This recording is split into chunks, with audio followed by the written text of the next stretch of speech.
Hi, listeners. Welcome to another episode of Off Script. Today we are with Dr. Nelson Mayamba. Hi, Nelson. Hello, how are you? I'm good.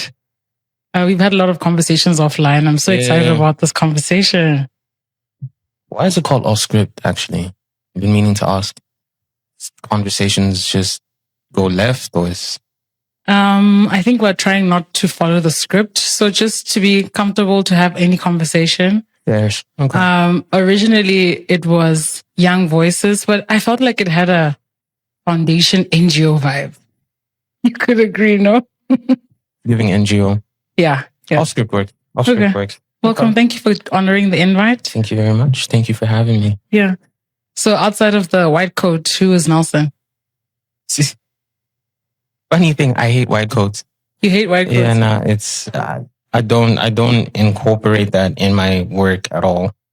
I think one time I came to work and I had a very elderly patient that was very bothered by how I was dressed, because I prefer to not distinguish the parts of my life. Like if you see me outside, you see me at work, it's the same Nelson that you're going to get. It's not like different people. Okay. I mean, by the end of the consultation, she was really happy, but she asked me like, why are you dressed like that? And I was like how? She's like, you look like you're going to like shoot a music video after this. I was like, I'm wearing a jacket and jeans. She's like, yeah, but where's your coat?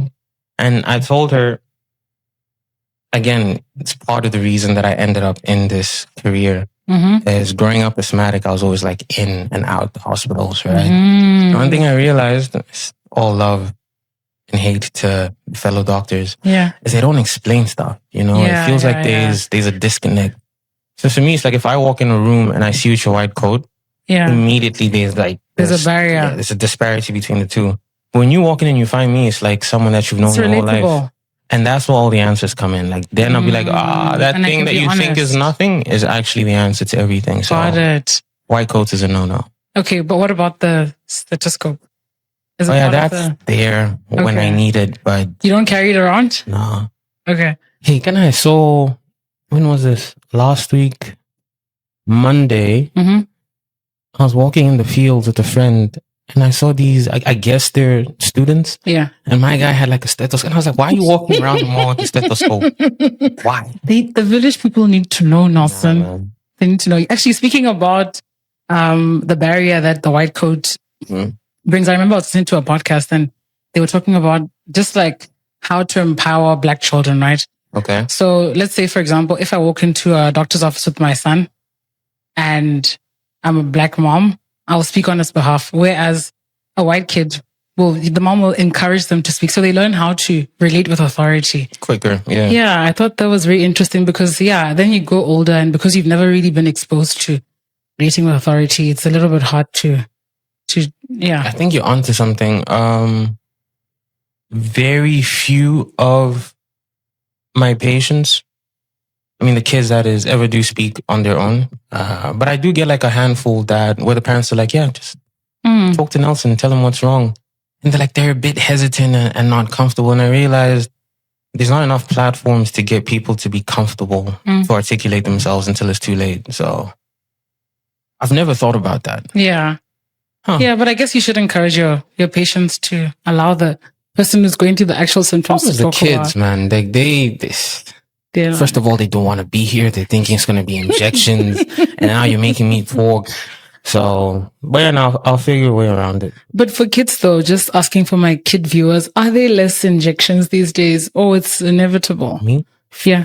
I don't want to use the word fear, but I detest needles. Also, it's another added benefit of being on this side because I can say no to the needle. Like, why don't you inject me? No, we're not doing that. Because it's an alternative.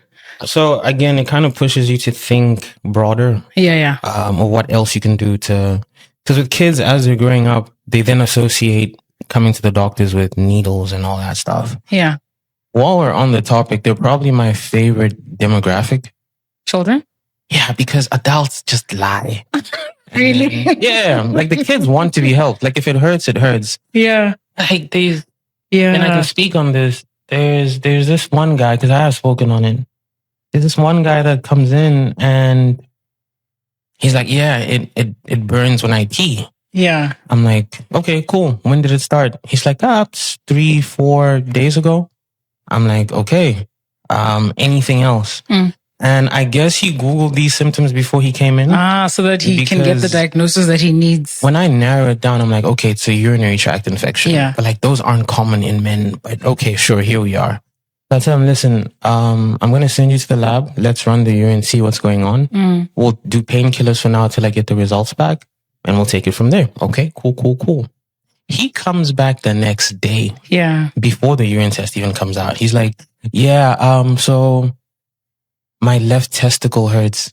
I was like, sir, 24 hours ago, we narrowed down that there's nothing. Yeah. He's like, yeah, I kind of forgot to mention that there was this lady friend. And I'm like, dude, like I'm not going to beat you. What are the challenges in getting a diagnosis from a client, especially from a patient, especially because we sort of Google the symptoms in advance, but I don't think we allow doctors to really do their job anymore. I think I unintentionally bypass this because when I do my consults, I'll literally flip the computer and I'm going to walk you through each medication and what it's supposed to do. And even when we get to the diagnosis, I'll let you know how we found our way here. So when you walk out this room and you're like, yeah, I went to see the doctor. What did they say? I need you to be able to explain it in simple English. For you to know what's going on either. Actually, before we go there, I think we should do an introduction. You were you were born in Zambia? Yeah. Raised in Botswana? Yeah. And trained in Russia? Yeah. So how did those different places inform your personality or who you are? That's a great question, actually. Yeah. So maybe you can just walk us through your journey. October 9th, 96, I get to come onto Mother Earth. My math is horrible, like yours when you said off camera. Yeah. So I'm 29 going 30. Oh, the big 30. Level 3. It's going to be great. When you wake up and your back just makes sounds. Sir. Like we haven't even gotten there yet. Yeah, so we relocated here 2004. I think I was 7 maybe. Give or take. Yeah. 7 going on 8, I think. Yeah. So it's hard for me when people ask me like, where are you from? I can't say I'm Zambian and I can't say Botswana because I'm neither or. If you were to drop me right now in Lusaka, the capital of Zambia, and told me go buy a charge, I wouldn't even know where to go. You speak the language? Yeah, I speak 2 of the 73. Oh, really? There's a lot of them. Oh, really? I love language. We have like 4 or 5, but... While we're on this topic, and I'm sorry to digress from the introduction. Of the... Your age is showing. I can see. Nice. Yeah. Of the 6.5 languages that I dabble in, right? Wow. Setswana tends to be the most difficult because you have these words that sound the same. Okay. For example, so I've done this many times. For an example, let's go. What is the Setswana for ostriches? I don't know. Oh my God. I can sing the national anthem. What is it? Just put me out of my misery. Yes. Right? Yes. You don't even know. Yes, I do. I remember now. And then sugarcane? Nche. Oh, okay. And then the kicker is, how would you say, I have a new dog? And I didn't change. Oh, okay. In my head, like, and maybe it's just me. Got it. Got it. And there's one person that probably is tired of hearing this conversation. Yeah. And I'll get to her. Yeah. Eventually. But we moved here, I'm 7, 8, primary school, high school. Actually, let me stop you there. So with the languages, how did you learn so many languages? So I like things, Jay. Like I pick up things quickly. I think that's so you're linguistic. I wouldn't go as far as to say so, but I think my mind's able to juggle multiple things at once. So to then answer your question from before, aside from the white coat, music. Oh, that's very unorthodox. It is. Yeah. But they kind of, in my head, they complement each other. It's like medicine is art and science, and same thing with music. Like it's all the same. Medicine is art. Yes, a lot of people don't realize that. I think they focus a lot on the science bit of it. Okay. Like great, you know all these things, and you're apparently smart, but can you communicate them effectively? Mm-hmm. What's your style of approach with patients? Do they feel comfortable around you? Or it's like, yo, I just felt like I went to principal's office. So I think that part is slept on a little bit. Maybe we'll touch on the music aspect a bit later. But yeah, then go Russia for 6 years. Graduate when I'm 23, I think. Going on 24. Because I'm born in October, so everything kind of happens. Oh, like anniversary of your birth. Yeah, that's one way to put it. Yeah. And then, interned at Marina during COVID, Ooh, which was exciting. Exciting. And then, now we're here. Okay. So what's your favorite place? Or what feels like home the most? Probably Russia. Elaborate. Yeah, probably Russia. And this is just me being honest, right? Mm-hmm. I think I felt more at home there than I have anywhere else. Yeah. It's because, again, on paper, and I got this a lot, like, were people racist to you and stuff? It's like, I never experienced an ounce of it. Okay. On education, yeah, but I don't quantify that as, like, we'd be in a Uber, right? And cab guy's going to be like, yo, brother, can I ask you a question? I'm like, yeah, sure. He's like, so do you own any lions? I'm like, yeah, I actually have 2. He's like, really? I'm like, yeah, one's Mufasa and Simba. And he's like, oh, can you show me? I'm like, sure. And so I type in CBD at night, right? Yes. And I show him, he's like, what's this? I'm like, this is where I come from. He's like, you guys have lights. Yeah, like, so it's a misinformation. So for them, like, when they turn on the TV, it's donate money, people are suffering and so forth. I'm like, we literally are like you guys. So maybe someone might find that racial. I don't. I just feel like it's just a lack of knowledge. And in Russia at the time, like, if you were black, it was almost exhausting being black. Like, you'd be walking the street, people would be like, can I take a picture with you? Why are you so cool? Can I show me how to walk like you? And it's like, no. Yeah. I just want to exist. So what do you love about being black, actually? What do I love about being black? What do I love about being black? I think the fact that things just come easy to black people. How? That's not the narrative? I just think, like, I'm convinced melanin is a superpower. I think I read it somewhere. It might have been on TikTok or an actual study. But melanin, aside from giving people their pigment, right? I think it enhances your ability to taste or see things. Really? Yeah, like, we always make fun of, for example, Caucasian people, that when they season their food, it's like salt and pepper. And it's like, where's the spice though? You know what? So I have a friend who has a restaurant, right? So the restaurant, like, is a franchise, and she obviously opened a franchise in Gaborone. And the reviews on Facebook was that there's no salt in the food, and it's just, but it's Caucasian, so it's supposed to have no salt. So she was telling me that now when they offer food, they check, is the person black, so that they can, sorry to digress. There's that. There's, again, this is not even like me dabbling in the racial space, right?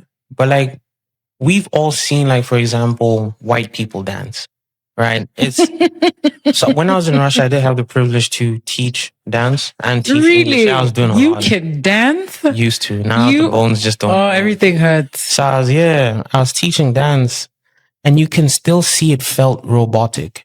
But, like, you go on TikTok now, you have, like, a 2-year-old doing this TikTok challenge, and, like, where did you learn how to do that? Right? Yeah. Think of sports. The fastest man on earth, right? Black. You think basketball. Yeah.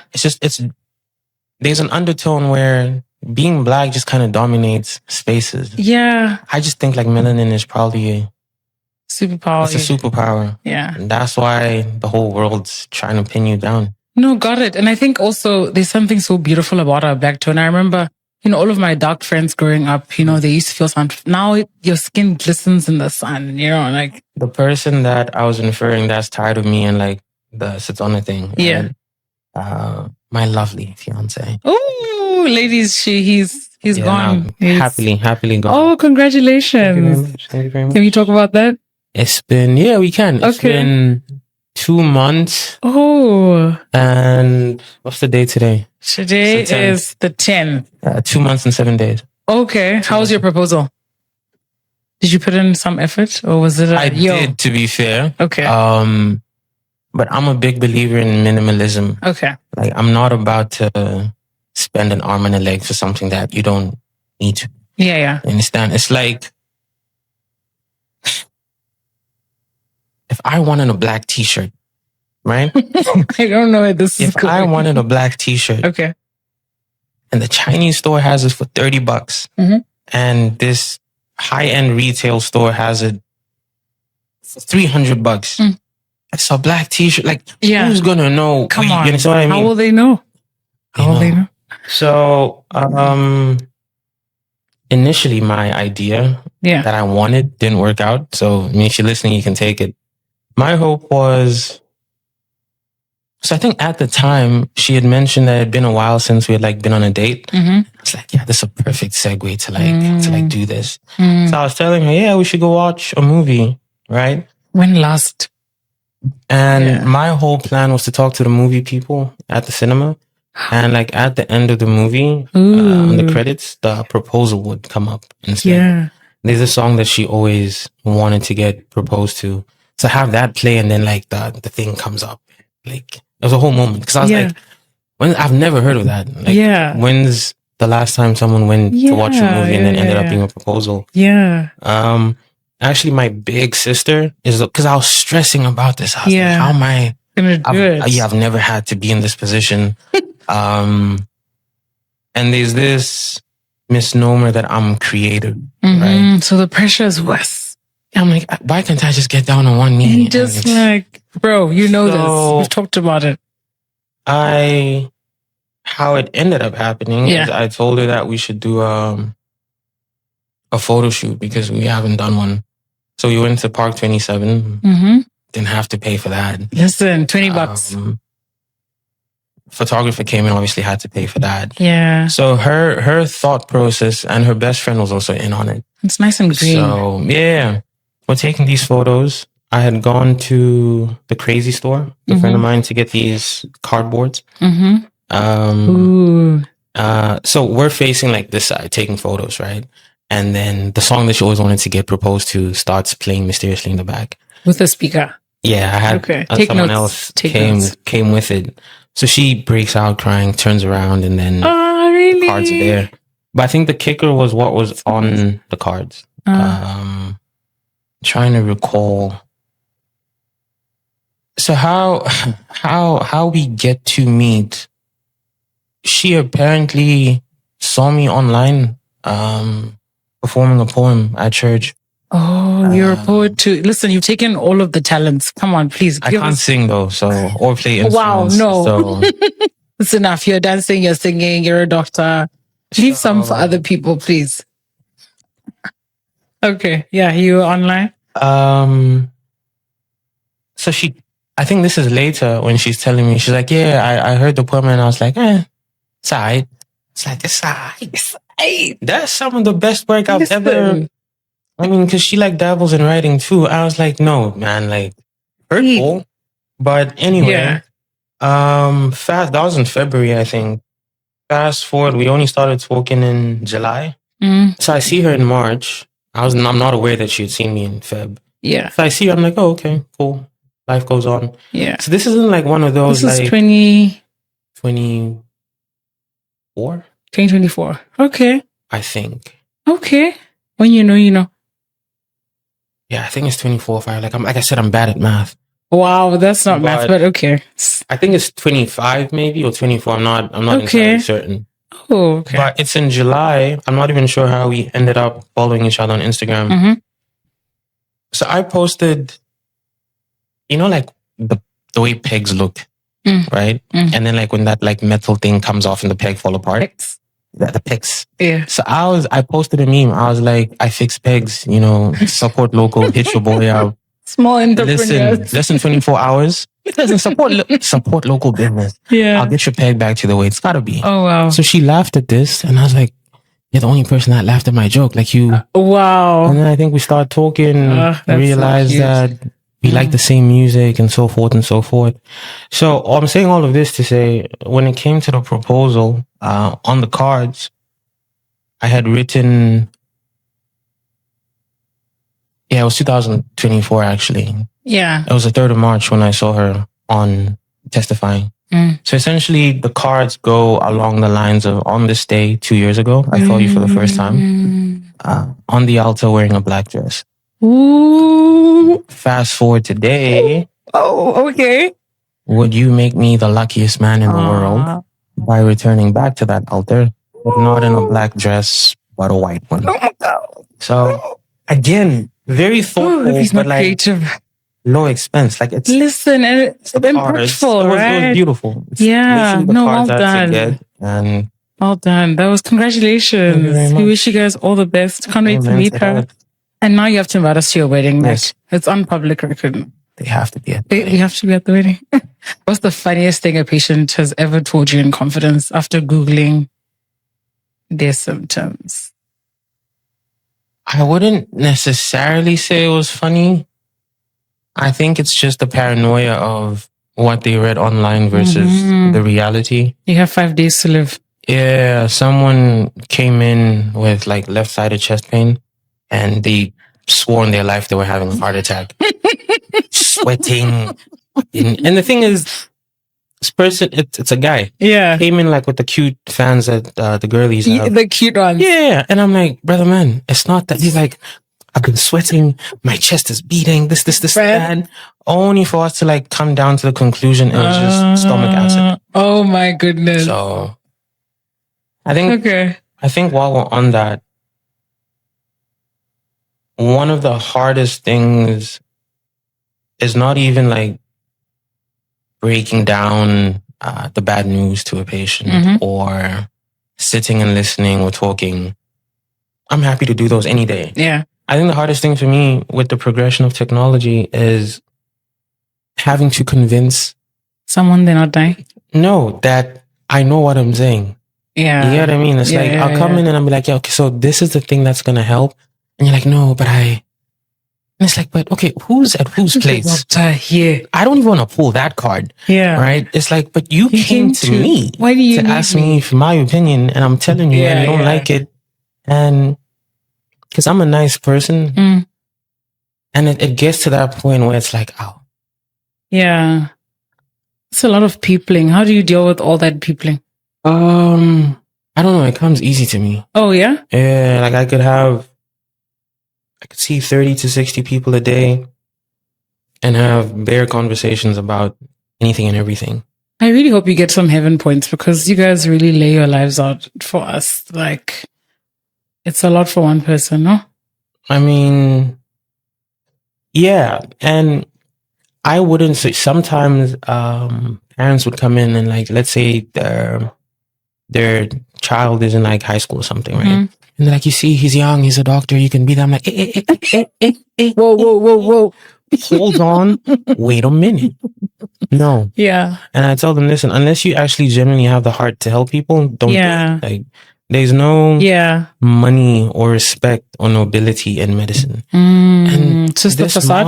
This mom's like, oh, what do you mean? Yeah. I was like, I can break it down for you. Let's go. Let's do it. The people that make the money, that's the specialist. Understand? You go see him and you have to pay like $3,000. And he can say, I'm going to see 5 people a day. Yeah. Me, the foot soldier, that's seeing 60 people no. Right? 2, spa. We all queue in the line together. I don't get special treatment. Half the time, if we're in public spaces, and even with my patients, I really genuinely don't like being called doctor. Because that's not all I am, you understand? Yeah. And half the time when you're introduced, oh, this is my friend, Dr. Nelson. In Africa. I know. Village people must know. Yeah. As soon as they hear this is Dr. Nelson, it's like, oh, by the way, my lower back. Yeah. It's like, it's a weekend, bro. I'm having fun. I don't want to. So what is the misconception about being a doctor and what does it actually look like? Like, what's the heavy lifting look like and the sacrifice? And I suppose I think after starting work, I realized the truth of a phrase that one of my lecturers said to me. Early days, I think. He told me, now that you're here, I need you to understand that you're going to spend the rest of your life setting yourself on fire to keep the rest of the world warm. Ooh. And nobody cares. It's the nobody cares part that I hadn't fully clocked. I was like, yeah, and that's why like doctors probably have the most unhealthy, like they're notorious for being heavy partiers, doing the things that they tell you not to do. Yeah. Just to kind of numb the pressure of everything. But genuinely, unless you have the heart for it, you're going to run mad. It's a big expectation. Let me put it to you this way. You could save 1 million lives. And God forbid on this one day you were tired and you forgot to add 1 0. And God forbid this patient has a complication. That's it. Yeah. It doesn't matter how much good you've done. Count. It's high stakes, high pressure. You can't make a mistake. And that's not a humane way to live. Yeah. We're all human beings. We're prone to mistakes. So I wouldn't encourage it, man. Unless you really have the heart for it. Go make money, man. Go start a business or something. This economy. Yeah, no, it's not worth it.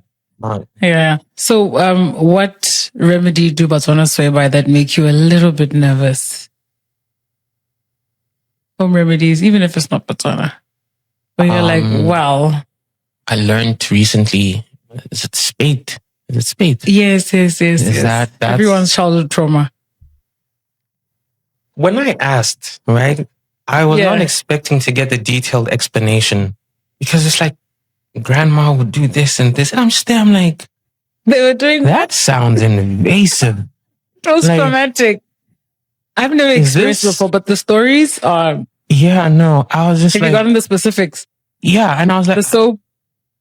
My guy, I did not want to hear more. I was like, there's no way this is like. No. So what would be the alternative? Go see a doctor, man. And get a laxative? Yeah, there's so many ways to bypass. Also, it just feels very invasive and aggressive. Yes, it is. I think it's very intrusive. It is very intrusive. I'm glad that I think it's castor oil. The drinking the castor oil thing?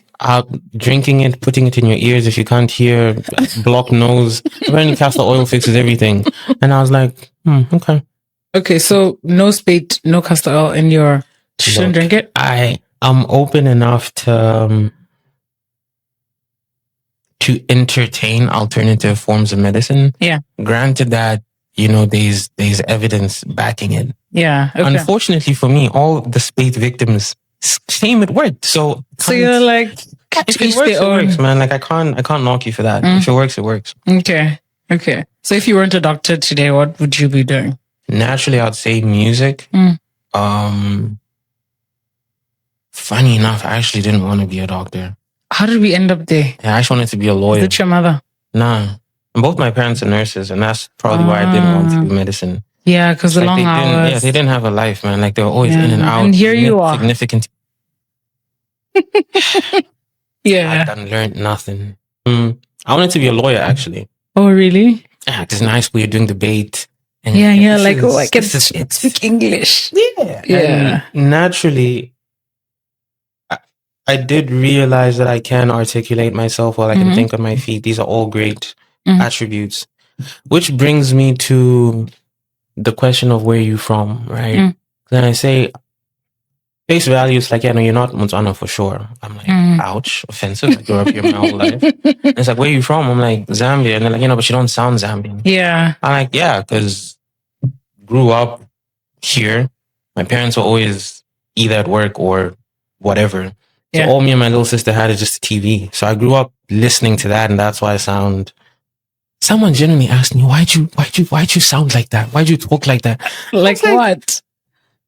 I don't know any other way to speak. This is who I am. It's not no facade or like whatever you think it is. But I think it might be a little more different now because everyone sounds American, or they're trying to like. It's not as you don't stick out as much. You can hear it when people force it.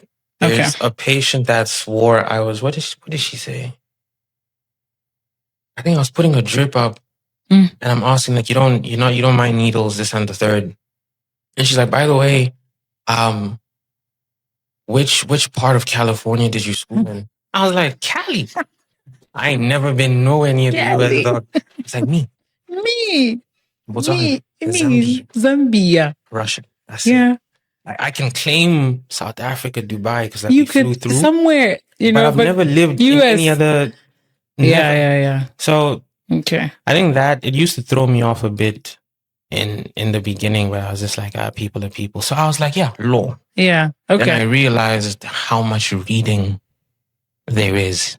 Section this or section that. I was like, nah. No way. Medicine. But I think also we don't get enough career guidance. Because I literally flipped a coin. What do you mean? Like it was okay, you have so many points. What do you qualify for? That's in your point area. And then I met somebody who did finance.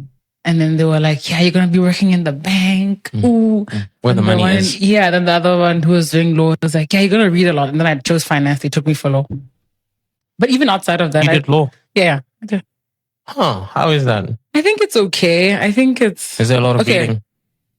It is, but sometimes you learn how to read the cases. Like you know how to read the facts, and then you read the ratio decidendi. I don't know. That's not how you pronounce it, but is that like Latin? The principle. Yeah, you read the facts, you read the principles, you read the obiter dicta, which is like, by the way, and then the conclusion. Okay, I'm sorry. All these things. So you can just skim through. You can skim through stuff. Okay. The older you get, you can skim through. So it's not as much reading.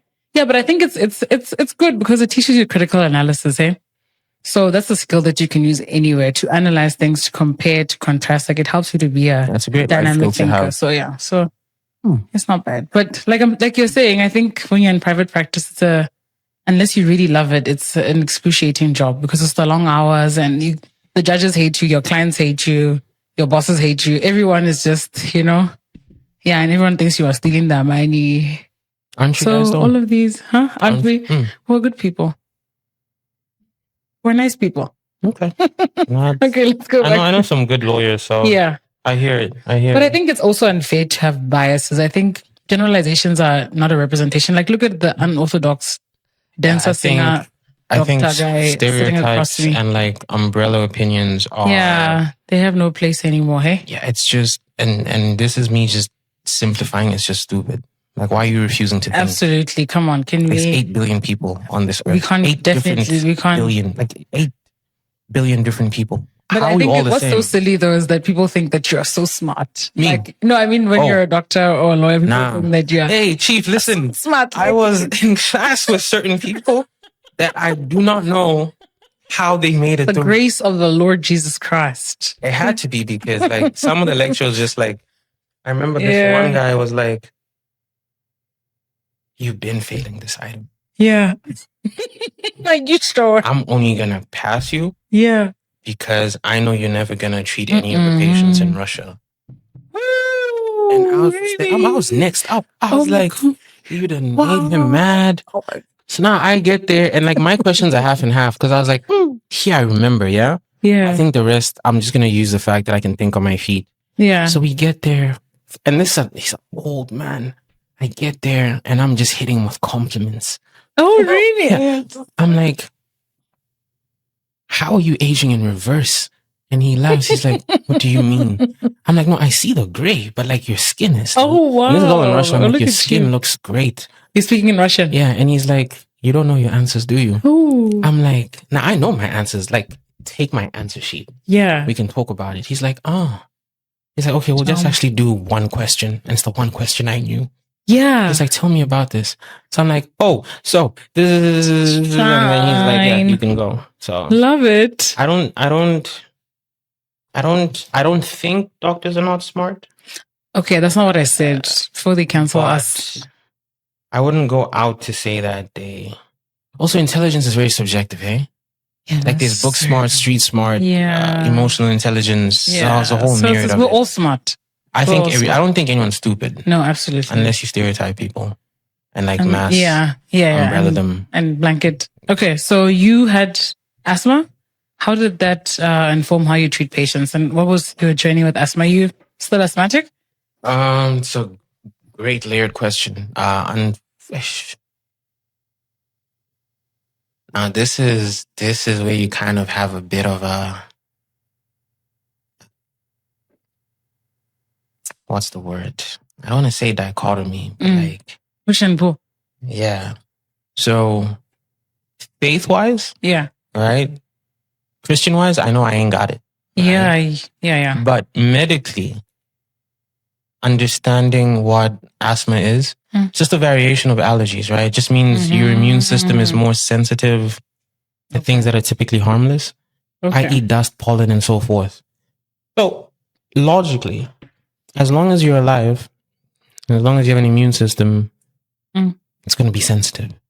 So you have people tell you, I used to have asthma when I was young. And it's like, no, your body just got tired of like reacting to stuff. It's like, it's like when you learn how to write, like at first you have to kind of, but eventually you repeat it so much, it becomes automatic.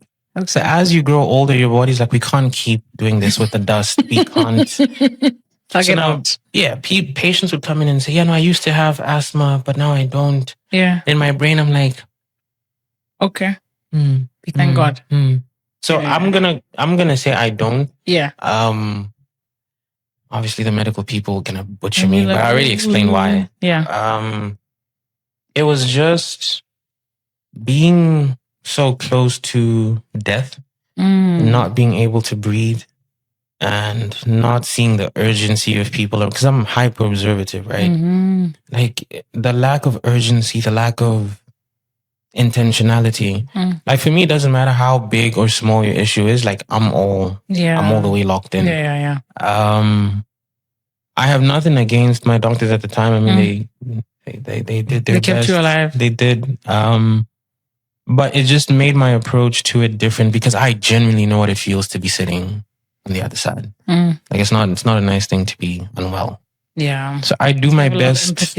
Yeah. Hey, like I think my patients can advocate for the fact that I don't like clinics and hospitals. Yeah. I try to keep them as far away.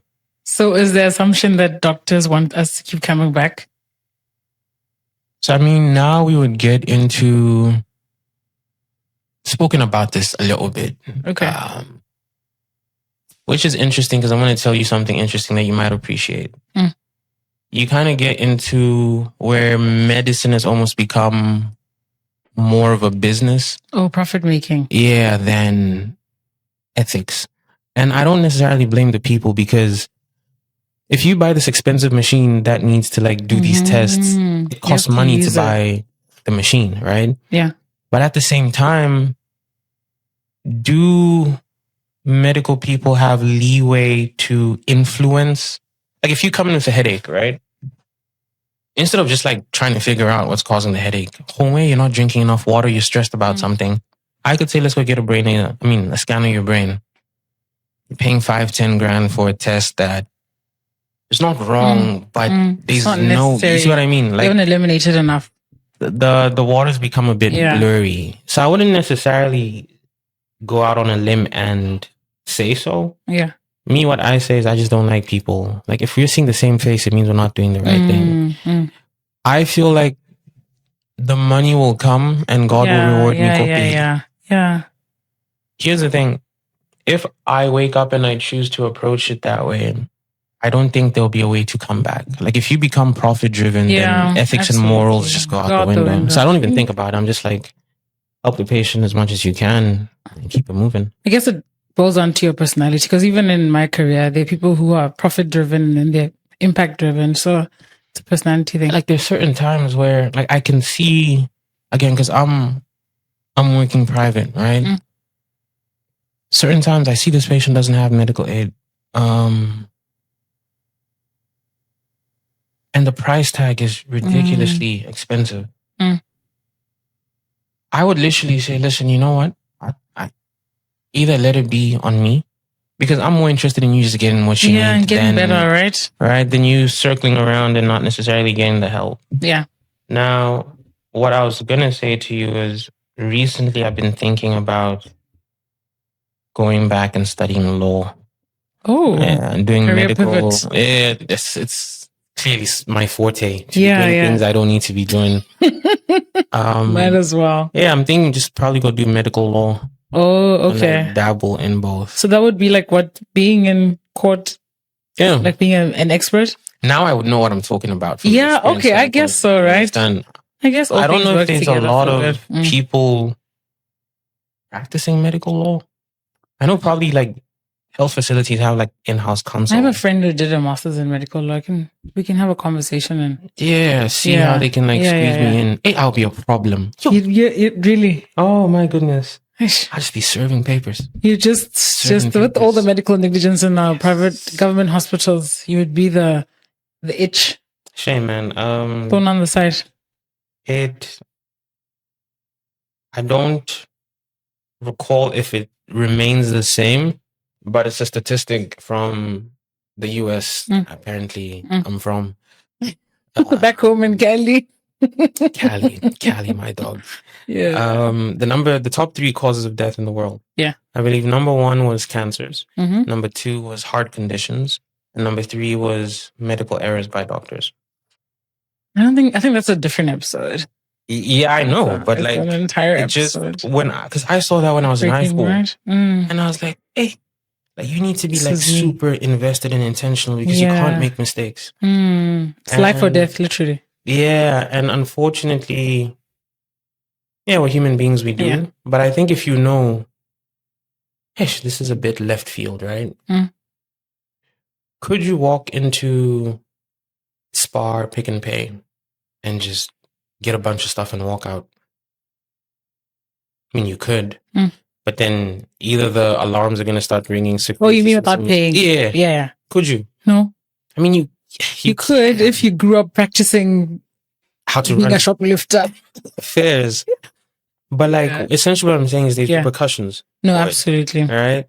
So I just feel like if you kind of know that, I mean, yes, there's litigation for medical malpractice and so forth, but I think it could be a bit more. And this is not me like trying to go attack the people that are trying to help. Yeah. But it's like, if you're there, just make sure we're doing the right thing. If you go into the store and you get your thing and you pay, ain't nobody gonna bother you. Yeah, because you've done what you need to do. Yeah, so it may come off a bit like, I don't know how to say harsh or strict. But we all have we're dealing with people's lives at the end of the day, so.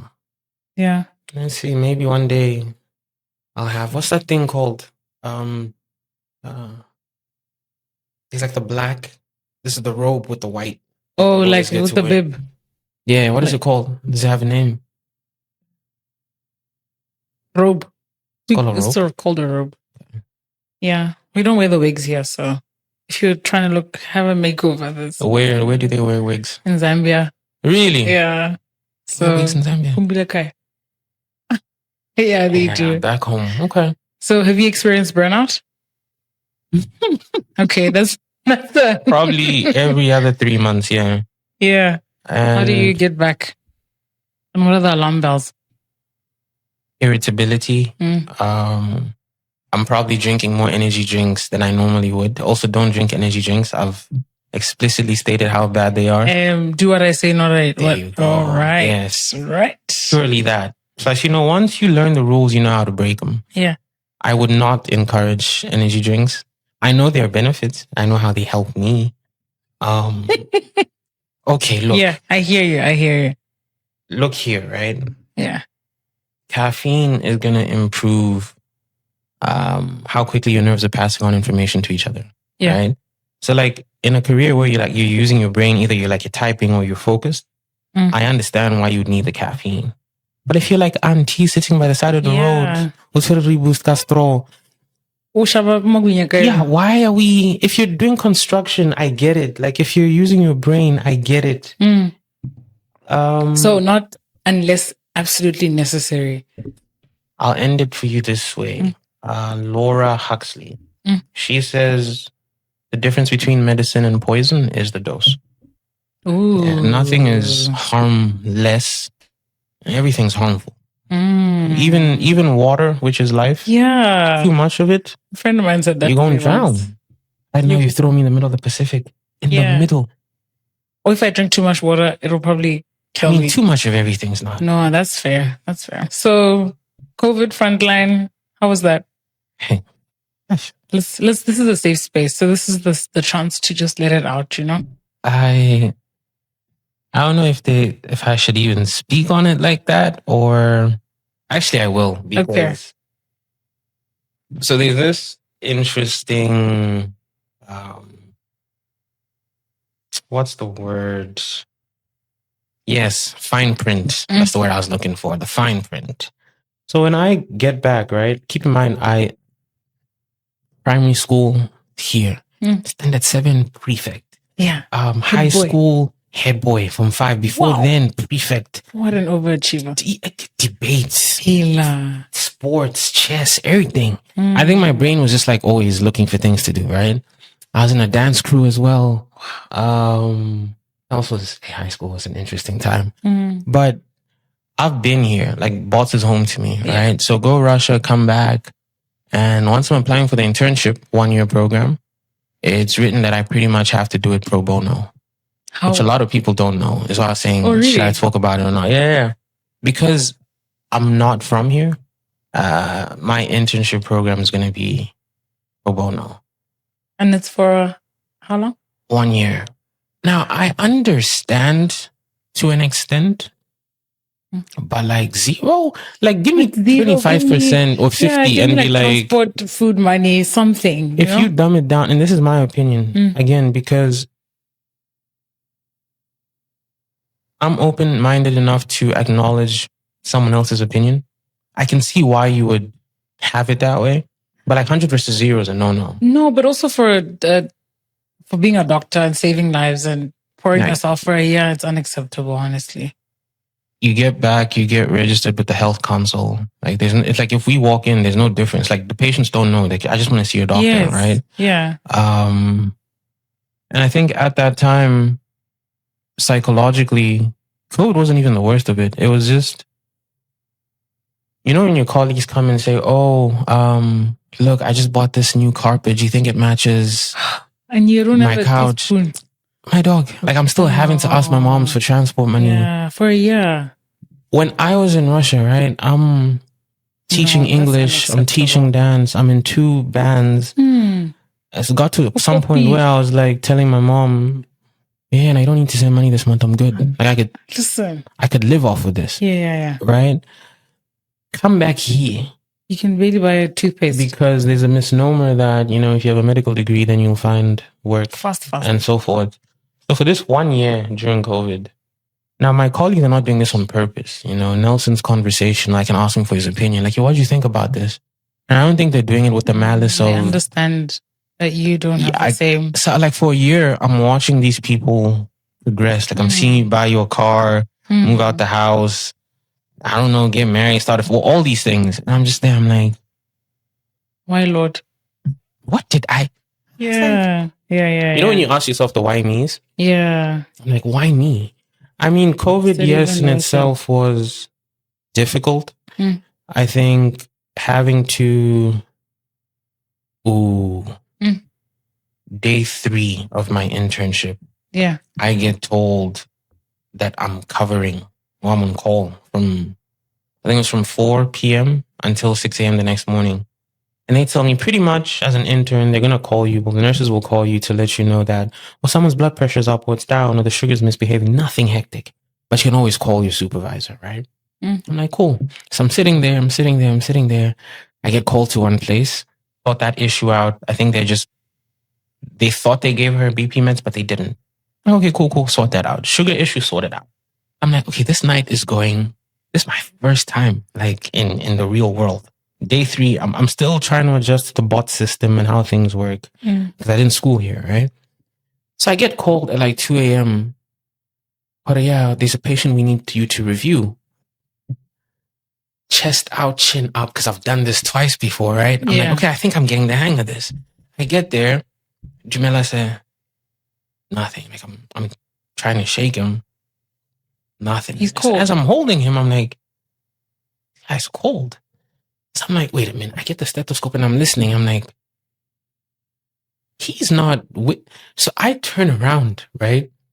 And I look at the nurses. I'm like, yeah, I think the patient's no longer here. And they're like, yeah, we know. We called you to come confirm. I'm like, okay, I've confirmed that he's no longer here. And like, yeah, you need to document it because only a doctor can. There hasn't been a single moment in my school career where anyone ever teaches you that. And this is me being open. I'm there. Can I subscribe for how the king? It was Mascom something, the free Wi-Fi thing. And initially Google how to certify body medicine help. And then, I mean, pretty much showed me that I just need to say like, there's no breathing, there's this, the patient's not responding and so forth. So I do that. And then I walk away and I go back to the room. So I'm sitting there expecting to like feel something. And that, I think that's bothered me till today, is I didn't feel anything. Okay, like what, remorse or sadness or? Like this person's not here anymore. And I get to walk away. I mean, okay, sure, they weren't my patient. I didn't know them like that, but I thought I would feel. Yeah. So the next morning comes and then my supervisor's like, yeah, so you're going to go tell the family. I was like, whoa. I get in there. All I'm saying is, oh, I'm so sorry that, and I'm so sorry. So when we walk out, he's like, yeah, the whole I'm sorry thing. Oh, you can't be. Because it seems like you are to blame. Yeah, but I was like, they're in a really, if it was me, I would want someone to actually care enough to. So show it was some empathy. I think that the tedious part was just, you kind of gave your all to. It was weird for me because there was one time, one of the nurses was like, "Why are you working so hard?" I was like, "What do you mean working so hard?" She's like, "You're always here first and you're the last to leave." In my head, I'm like, yeah, because I'm the one that has to catch up. Like, I know a whole different system. And then we have to like, I'm adapting to this. So I have to like work twice as hard as everybody else, right? And then she goes, Lahali, you guys get paid a lot. Yeah, just like my sister. I'm here on volunteer basis. I'm volunteer. And she's like, no, there's no way. Until I showed her the thing. She's like, wait, then why did you work? I'm like, because I know I want to be here for 1 year. And I want to learn as much as you as I can. What a man, what a man. Can we have a round of applause for Nelson? Yeah, but I'll never do that again. Very traumatic. I can imagine. I hope no one ever has to do that again. Therapy I hope helped. That. So what was COVID like from inside the system? I guess with this career, you want to work with certainty, right? I think if you remember from the outside, there was this difference between the rapid test and the PCR. Yeah. And you have people that come in, test negative, and then 2 days later they test positive. And it was just chaotic to try and contain it. I don't think we were adequately prepared. I don't think anyone's really ever prepared for a pandemic, but I think just as a continent in general, we weren't really set up for it. Already as it is on the ground, like we're short-staffed. Right. I think that the last stats I remember is 1 doctor to 1,000 patients. That's the current ratio. 1,000 people is a lot for one person to have to deal with. What was painful was you having the people that are capable to do what they need to do, but then there's no resources. I think there was a time where there was no oxygen in Marina. Again, because things are like, everyone's locked down. It's hard to import and get medication in. So your hands are tied. Yeah. So like, that's what I'm saying is you're not necessarily, it's hard to blame anyone because you've never had to, I guess, be in the situation yet. You thought like, okay, this medication we have can last us 6 months. So we'll place an order 3 months from now. Yeah. And then you end up using that 6 months in one because there's so many people coming in now more than ever. And I think the hardest thing was having to sit and do nothing. And just watch people. Yeah, there was remember there was a Facebook post that was going around where someone had wheeled, I believe it was her mom or her grandma in, because she couldn't breathe, and she was turned away, and ended up passing away in the car in the parking lot. I think I saw that. Yeah, I was there. Oh, really? I was doing something else, right, in the ER. But then I remember seeing them come in and the doctor literally just said, we're packed. There's nothing that we can do. And you see how I mentioned to you my day 3 on interning and this patient that I didn't know and me not necessarily feeling anything. A lot of things were felt in those moments though. remember also, I'm like fresh out of school. Yeah. Right into a pandemic. 2, we didn't know at the time, because remember, on the outside, COVID just affected older people. Yeah. Then like people with chronic ailments, diabetes, hypertension, and so forth. Then now it's affecting the young, right? The millennials, the 2Ks, and then it gets to the kids. I remember when I was in gynae, this lady, we're being told, well, it's complicating. We need to go take her to theater, right? Mm-hmm. So I was told to prep and get the swab done and then run to the lab and ask the superintendent to like get this urgently signed off because we need this PCR test ASAP. Because we don't want to take her to theater and then run the risk of her having COVID and then spreading it.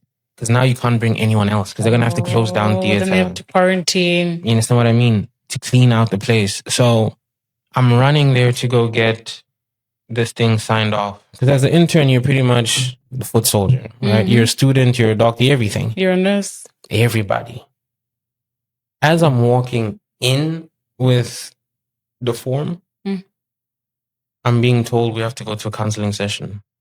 This man that 2 days ago, we were having a conversation to tell him that, yeah, you know, your wife's okay, she's stable, the baby's fine, but if anything happens, we'll just go to the ER. And now you have to tell him that he lost his wife and his unborn baby girl.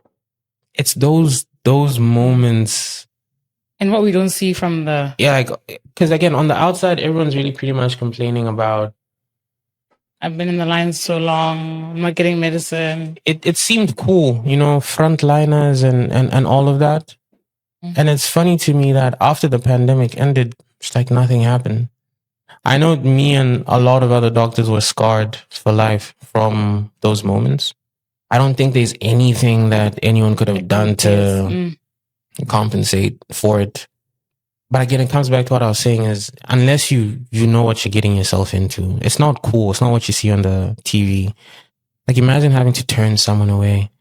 There's no resources. And on the outside, again, people are complaining that, you know, we're underprepared and so forth.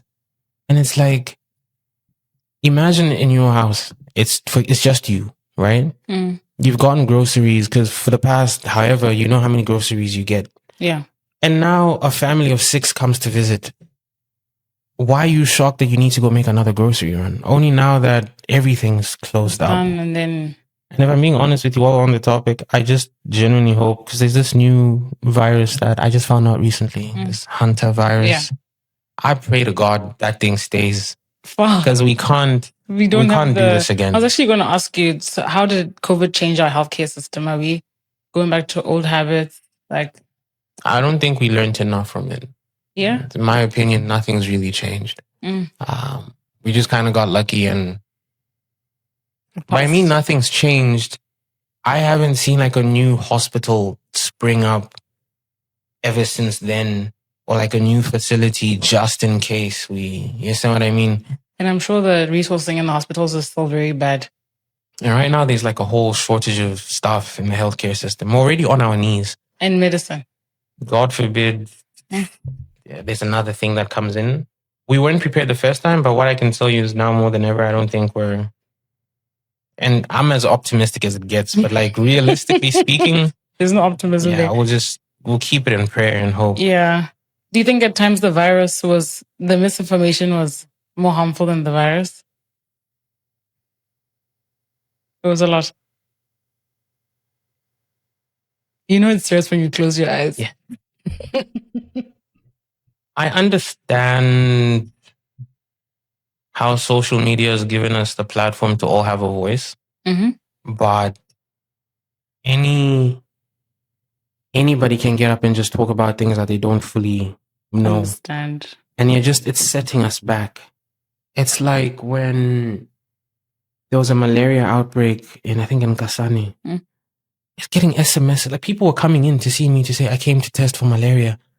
It's like, test for malaria? Why? No, I'm so sorry for laughing. Yeah, it was genuinely just flu symptoms, but because they're getting these alerts so and they're being told they're paranoia. paranoid and they think I have malaria. And I'm like, bro, it's never been recorded here. That's up north, yeah, where there's water and stuff. They're like, what if I'm number one? You see what I mean? Yeah. So the same thing with COVID, you had all this misinformation on how severe it is, how not severe it is. When it's too serious. When you tell people quarantine, they feel like, no, you guys are just like this big pharma. Yeah. It's a conspiracy. Yeah. COVID's not real. Actually, so how was it? Did you ever deal with clients who didn't believe that it existed? Yeah, all the time. And have to treat them? Others will tell you, I'm not going to wear a mask. I'm not going to sanitize. And they have symptoms? Yeah. Like it's just flu. And you're like, it's COVID. And 10 people have died. And then you tell them, okay, they'll say, I don't have COVID, right? I'm like, okay. Because I'm practical. I'm like, okay, me and you, we're going to go outside. We're going to spot 3 random women, right? And we're going to play the game, guess who's pregnant? So from the 1, 3, 2, 3, pa. Yeah.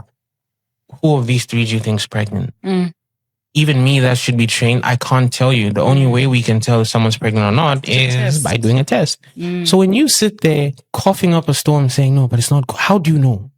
And you haven't tested. He's like, no, I just know. And this doesn't feel like... Is it more women or men? Men, obviously. Of course. And obviously. In the health space, I don't know where we're going, especially like with the progression in AI. I don't think AI is really going to take the jobs away from doctors. It's just going to make it harder. Yeah, to do your job. Because there's like TikTok. Yeah, everyone is a doctor there. Oh. So what do you think COVID revealed about Botswana and Botswana society? We need to become more independent. Okay. I think even now with the way things are and the lack of medication, it's like life is hard everywhere. The economy is hitting everywhere, right? For how long are we expecting like the government to take care of us? You understand? Like at some point we're going to have to just realize we're on our own. Like if they can help us, cool, we appreciate it. If they can't, we can't like, I don't want to say we shouldn't hold it against them, but it should come to a point where we don't have to be fully... There's an over-reliance and over-dependence? Yeah, because once they can't, then everything stops. And that's a dangerous space to be in. Yeah. Yeah. So what do you think, what lessons do you think we failed to learn from COVID? Ushem, we had time. Yeah. Yeah, we had time because I had to, either flights got canceled, they were too expensive trying to get out of Russia. At that point, not a single case had been recorded in bots. But we were just chilling until, also, with all due respect, right? Whose idea was it to like write names down when you go into, because there was that thing to try and track contacts, whatever. Yeah. I could just, me personally, just to have, I'm saying this now, just for the fun of it. When I'm like getting into the store, I'd write Michael Jackson, the wrong number, and just because I wanted to, because as a health person, right, at the time, I'm thinking you need to genuinely be like more intentional. Like you're not identifying if this person is actually giving genuine information. So I did it to see, are you going to follow me inside? Are you going to like, and this kept going on. Yeah, the contact tracing and the books and the books. So I'm like, if you're going to actually contact trace, do it the right way. I'm sure there's a lot of educated people that like did, you know, IT or tech that could develop some sort of digital hub for us to track. Or an app of sorts. My thing is, you see, after COVID, that should have been a conversation. But have you heard that? No. It's just, we didn't learn enough. Yeah, so we still don't have the systems. If Hunter comes, we still are going to be using those books. That's what I foresee. Yeah. And when it happens, Shem, just now I'll be somewhere going, yep. So we've had a shortage of medicines. How bad is it on the ground? It's tough. How tough is tough? Like it's... Paracetamol tough? Yeah. Yeah? Like, even like, there's a patient that came in to tell me Well, he was giving me an update on his migraines and how they've gotten better. And unfortunately, how he had lost his mom. He would take her to the facility and they'll tell him, we want to help, but we don't have fluids to give. So he went, because when he's working, he has his own company. He went to the pharmacy and bought 20 because he's like, I don't know. When next, right? So he gets there. They tell me, we're going to need 3 just to like get all the stuff out.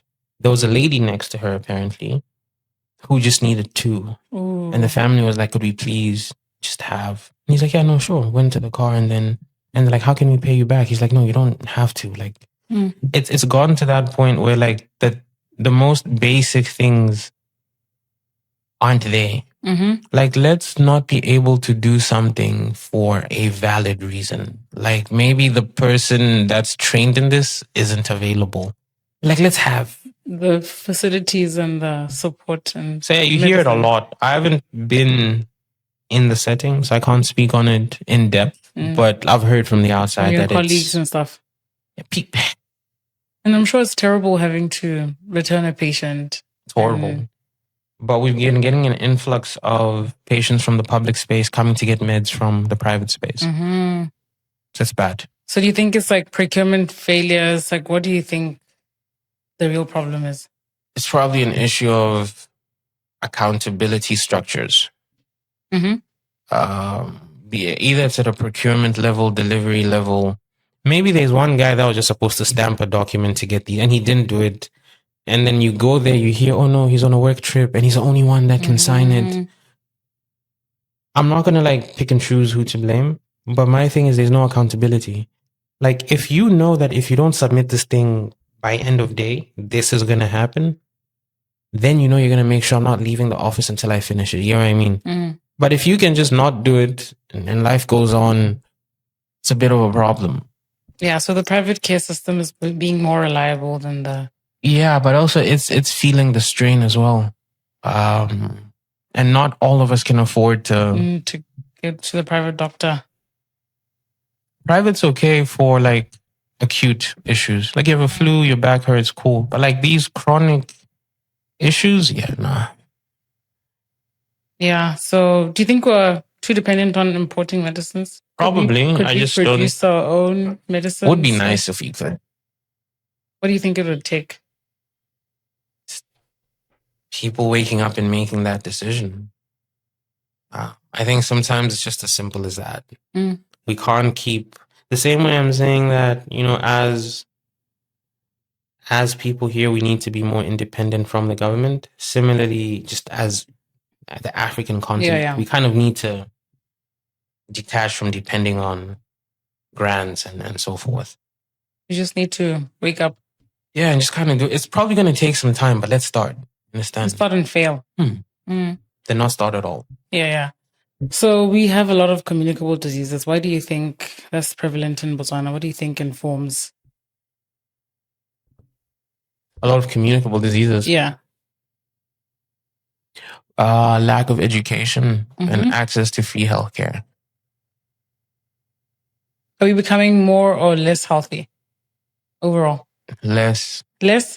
Again, when I say access to free healthcare, again, it's the lack of accountability. I'll give you an example.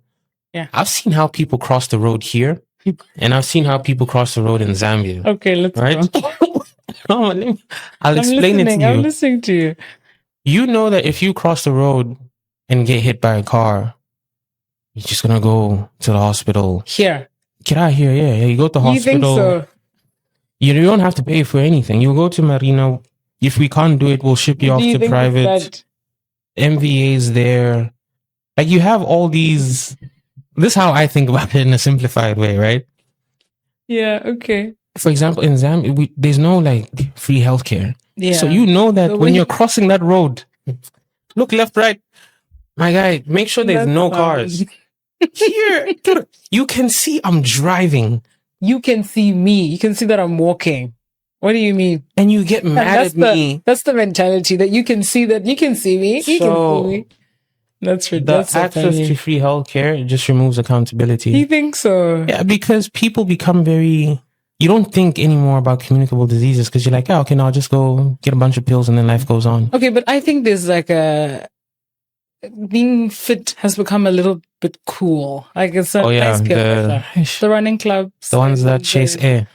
Yeah, but I think there is some sort of awareness of how we need to take care of ourselves a little bit more.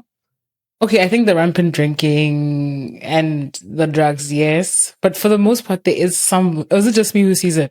I think it's more of a cool thing to do, more like a trend than... Actual full health. Yeah, because my thing is... And I've publicly made fun of people that chase air because I can't. And I want to. I also want to sign off for Diet Core. But my thing is... It's past, but okay. My thing is... The data shows there's no overall benefit. Like the most healthy thing you can do is walk. That's all you need to do. Yeah.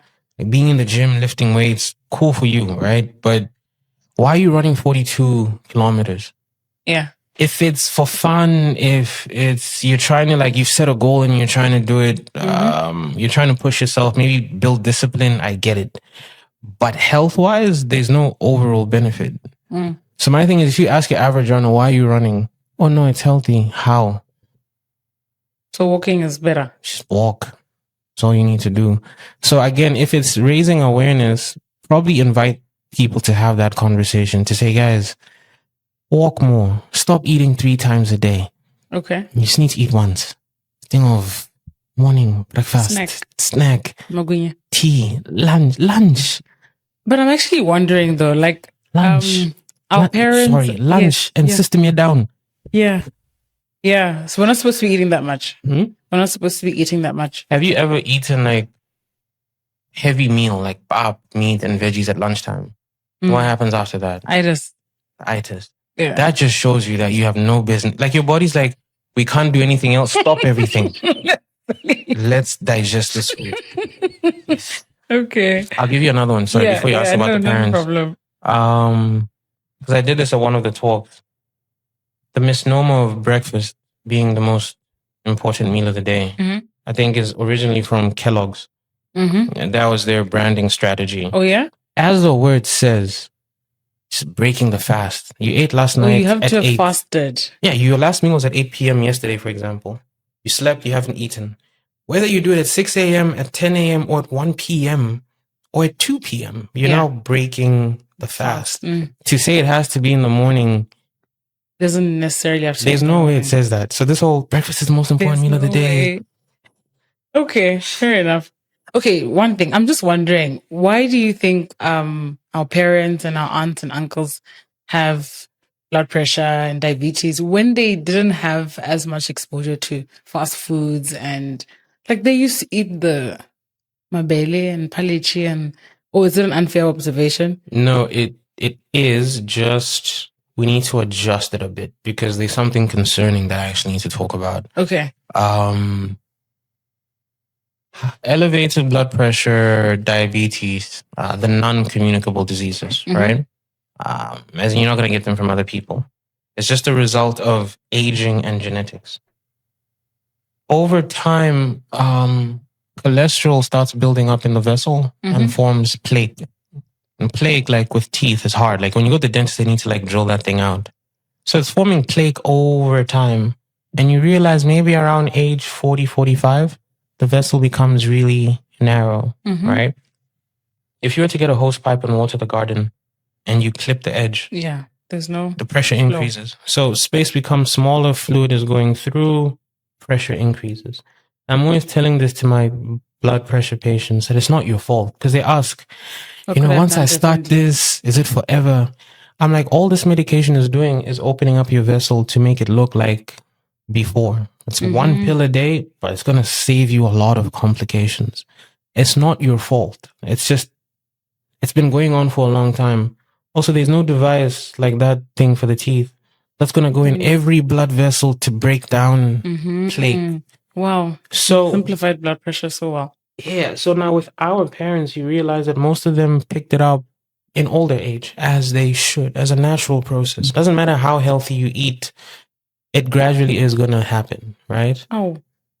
Because of genetics, you hear like someone tell you, my mom has blood pressure, has high blood pressure, then you have an increased risk of picking it up as well. Mm-hmm. What is concerning for me is the opposite of what you're saying. Younger people, I mean, like our age, 21. 21. Forever 21. You're coming in, and I'm here diagnosing you with diabetes or high blood pressure. So how does that happen? Fast food, like you said. Really, it's that bad? So the increased drinking, the fast food, is only speeding up that process. That would normally take longer. Yeah, longer naturally, because you're eating all this processed stuff, and you realize that what should be happening at 40 is not happening at. Is it reversible when you're younger? If you do the right thing, which is, it's hard to do present day. High stress environment. There's no time to actually eat proper meals. It's tricky. Okay. But it's something that I don't think we're speaking enough on, that the older diseases are now becoming younger and younger. So what 3 habits could every Botswana adopt to change their health for the better? Eat once a day. Eat once a day? Yeah. Walk more. Yeah. Walk more. Okay. And 10,000 steps? Yes. There's actually a study that confirmed that it is 10,000 steps that you need. Okay. I think it was a 10-year study. So they have enough data to back them. And third, and hear me out here, right? Mm-hmm. Don't go see your doctor only when you're sick. Every year, I encourage my patients to do a non-communicable disease screening. Okay. Because you don't just wake up and you're diabetic. It's the pre-diabetes before. It's just that the symptoms don't feel any different. Yeah. So like here's my thing, preventative medicine is cheaper than curative medicine. Let's come in, just have a conversation, say, oh yeah, no, I'm not sick. It's just that I want to check how things are looking internally. You have a car, you go service it every 6 months or every other, you understand? You're doing maintenance on all these things. For example, the iPhone 6 is much slower than the iPhone 16, right? How come we're not investing the same energy with doing the service on your own body? All right. So if you can routinely check eat once a day. Okay. People don't like it when I talk about the eating once a day thing, and then walk. It said, it saves you money. Like you're eating less, so you're technically balanced diet. But I think there's just so much information going around, because then you're banting and you don't know if apples have too much sugar and bananas have too much calories. Like, so that 1 meal a day would be, I would say, at what time? What would be a fair time to have that meal? I would typically have it at lunch, like late lunch, probably 3 o'clock. Okay. In between, I'm drinking water. So that's technically the only liquid that your body needs. Everything was just additional stuff that we like. 2, I would not encourage the extremism of like the banting, starving yourself and all that stuff. I say go have the conversation with your doctor. Just like, listen. Or a dietitian. I watched this off-script podcast and there was this crazy doctor talking about you should eat once a day. Yeah. I encourage my patients to Google. Oh, okay. That's why I consult and show them. Because one person asked me, why are you using Google? I'm like, I'm using Google because everything I'm saying, I know, you don't. I need us to use find it. A common ground. So even when you go home, you can Google the same things. But don't stop at Google. Come, let's have the chat. Like, oh, I heard that 10K steps is... I'm like, yeah, no, that's true. There's this study here. I want to start running at marathons. Okay, for health reasons? Yeah. Oh, no. Don't do it. So there's no benefit in pushing yourself and running marathons? Health-wise? Yeah. Nah. Huh? Nothing overt that you wouldn't be able to do. If you're walking? Yeah. So you're getting a stronger engine, no? Okay. Let's talk about telemedicine. Tell me about telemedicine. What is telemedicine and how can it improve? Remember the 1:1,000 ratio? Yeah, of doctors? Doctors to patients. Okay. Not every patient needs to... One thing that's common with clinics and hospitals is long lines outside.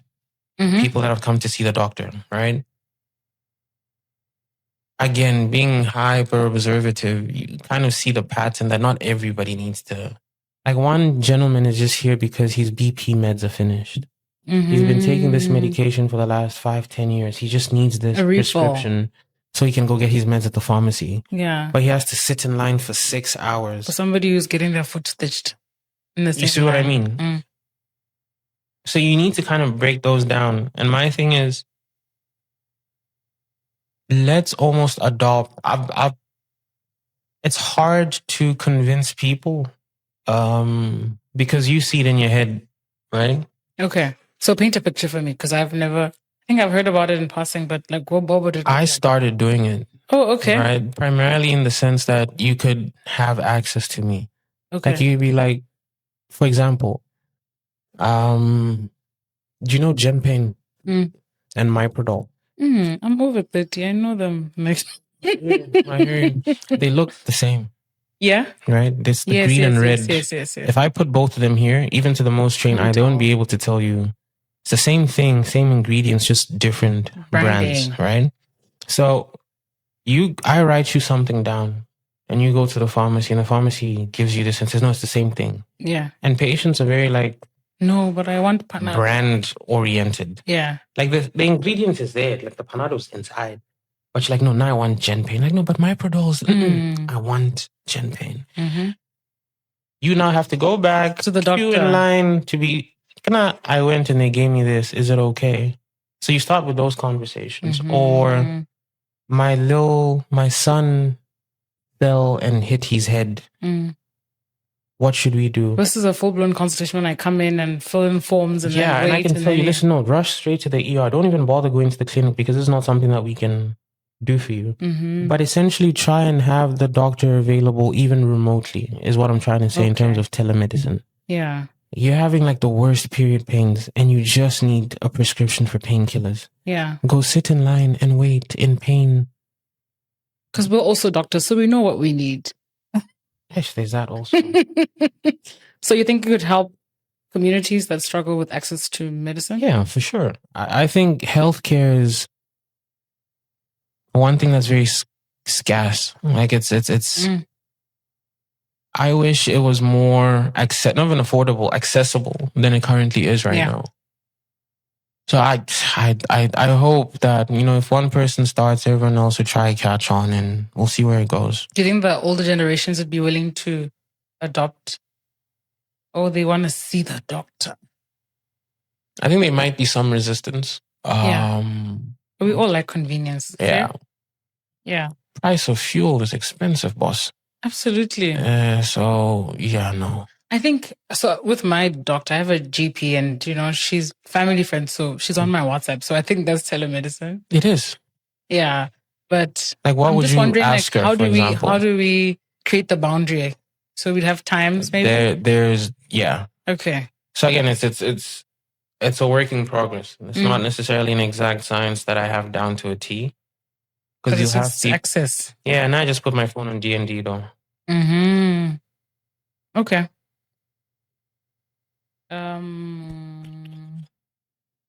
So you mentioned Dr. Google being one of the patient's favorite doctor. Yep. Is it helping or harming the healthcare system? I don't know how I feel about questions that kind of it's either yes or no. Okay. Okay. What do you think about? No. I like the question. What I'm saying is it may just become a bit monotonous in the sense that I'll probably give you both sides. Which is fair. I think. Yeah, I can't go out on a limb and say like, it's annoying. It's bad. For the most part, overall, there's no added benefit. But there has been a few cases where it's helped because there's something that you didn't even bother thinking of that a patient Googled and you're like, wait. Oh, that's a possibility. Like that could be something to investigate. I consider it more like a second opinion. Yeah. Besides, like, I don't take no disrespect to it. I don't feel... Most, if not some people, do feel offended that you decided to like... Pre-diagnose. And then come with that stuff here. Yeah. And kind of like try and convince me of what you saw. But I'm very diplomatic. Now, after I tell you what I feel, I'll be like, you know what? At the end of the day, though, it's your body. Wow. Your body. If you don't get better after 3 days, yes, I would just say go see someone else, because our conversations have ended. Yeah. Yeah, but I think it's important for doctors to open up the conversation, because we have a lot of anxiety, and it's nice to go to a doctor who's willing to be like, but I think it might be this. Could it be this? Can we eliminate it so that I can sleep better at night? Because I think also Black communities are misdiagnosed a lot, and things are passed off as not important. Let's talk about men and health. Why are men so reluctant to go and see the doctor? I don't know, eh? Are they? Is it fair to say they are? They are. I think that's something that I may need to look into. Just in the places where most people seek help, you find more women than men. Statistics show that more women attend church than men do. Yeah. Clinic is easily 3-to-1 ratio, like 90 to 10. If that man's coming, and some of them openly tell me, I'm only here because my partner said I should come. And my mom dragged me. Oh, what's wrong? No, I've been having this headache for how long? 3 months. No, I've just been taking Disprin and so forth. And I think that the annoying thing is, by the time you're coming in, it's become so progressive. Yeah. It's going to make all of our work harder. Because you see, if something's off with the woman, she's next day she's coming in. Oh, listen, yesterday this, and the third. Okay, we can quickly make this go away. But you're coming in and telling me this thing's been there for stage 4. Yeah.